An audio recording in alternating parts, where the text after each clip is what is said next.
Hey, and welcome back to the Michael Cohen Show, where we're on our journey to 250,000. So do me a favor. If you like what you hear, make sure that you hit subscribe. And look, I want to start with this. Nothing says asshole like acting stupid at Arlington Cemetery. Well, at Arlington Cemetery on Tuesday, when Von Schitzenpants was there laying a wreath on behalf of the third anniversary of the fallen service members when they were extricating Afghanistan, NPR reported that there was an altercation. You can't make this up. So stay with me on this. There was an altercation between Trump's team and members of the staff at Arlington Cemetery. I want to first go to the photo. I want to go to this photo and read to you some parts of the NPR article. Two members of Donald Trump's campaign staff, not one, but two, had a verbal and physical altercation Monday with an official at Arlington National Cemetery, where the former president participated in a wreath-laying ceremony. A source with knowledge of the incident, and by the way, that source actually filed a police report, said that the cemetery official tried to prevent Trump's staffers from filming and photographing in a section where recent U.S. casualties are buried. The source said Arlington officials had made clear that only cemetery staff members would be authorized to take photographs or film in the area, which is known as Section 60.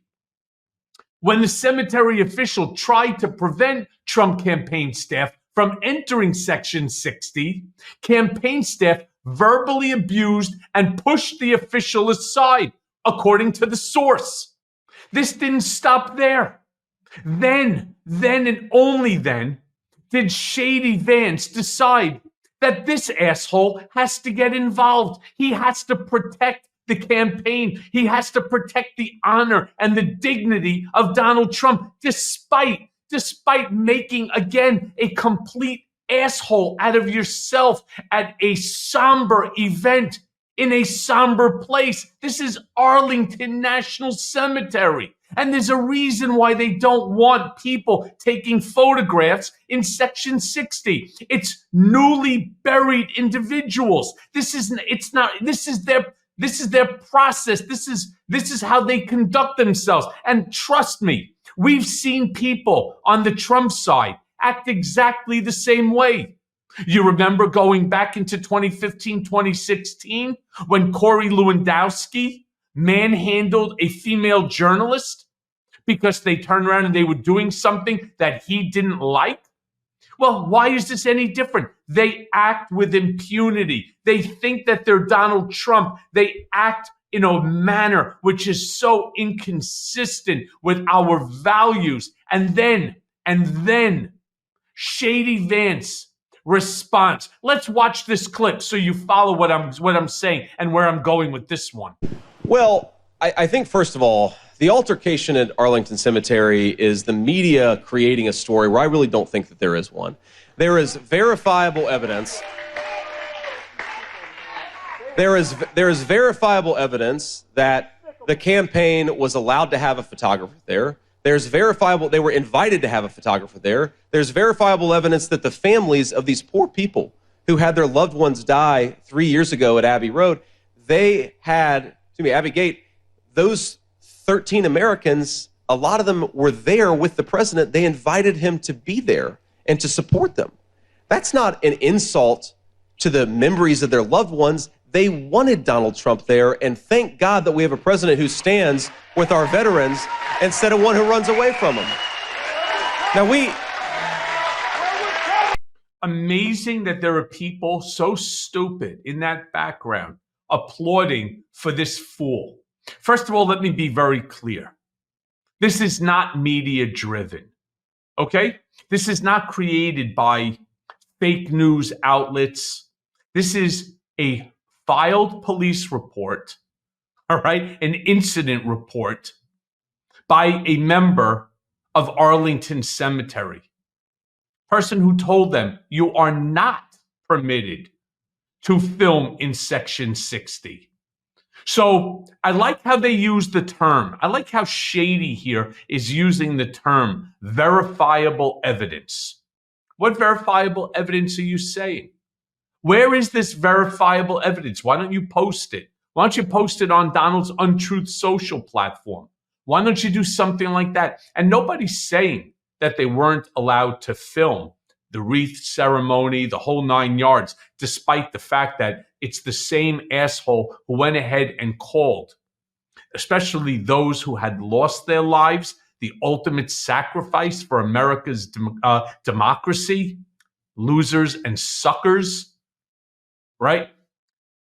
You're not allowed to film in Section 60. I just don't understand why this is too difficult for them to understand. What's the reason that they couldn't get a photo somewhere else? And this is not a scenario that started because Donald Trump was there at Arlington laying a wreath. This is their protocol. This is how they handle Section 60, regardless of who it is. There are newly buried casualties in that area, and they have a rule. But we all know one thing. Donald Trump and his team, they do not ascribe to the rules. They don't ascribe to the rules that everybody else has to follow. And why? Because they all believe that they are above it, that there are no rules that apply to them. It's amazing to me how he then turned around and now he wants to denigrate Joe Biden. He wants to denigrate Kamala Harris. Thank God we have a president, Shady. Let me be very clear about something. Donald Trump is not the president of the United States. Now, I know you went to Yale, so you're clearly not stupid. So that must mean that what you are saying is intentionally inaccurate. Thank God that you have a president who doesn't run away. Seriously? Are you not aware that Donald Trump obtained multiple 4Fs so that he would not have to go to fight in Vietnam because of bone spurs? Because of a bone spur that he allegedly had taken out of one of his feet, despite even to me stating, don't worry about what foot it was. I don't remember. Just tell them that I had a bone spur. That's enough. We don't need to tell them more. Well, I'll tell you one thing that the bone spurs taken out certainly haven't stopped him from doing, playing golf, right? I mean, that's certainly for sure, because nobody played more golf than Donald Trump while he was president. But now they want to attack Joe Biden, a man who has children that are now deceased as a result of burn pits, who actually sacrificed for America's democracy, for our Constitution. This whole thing is one gigantic, disingenuous bunch of lies. And it's why I will end the segment as I do all of them. This man is not fit to be president of the United States of America again. We had our problems. We made our mistake in 2016 through 2020. Let's not make the same mistake in 2024, because it's this sort of bullshit.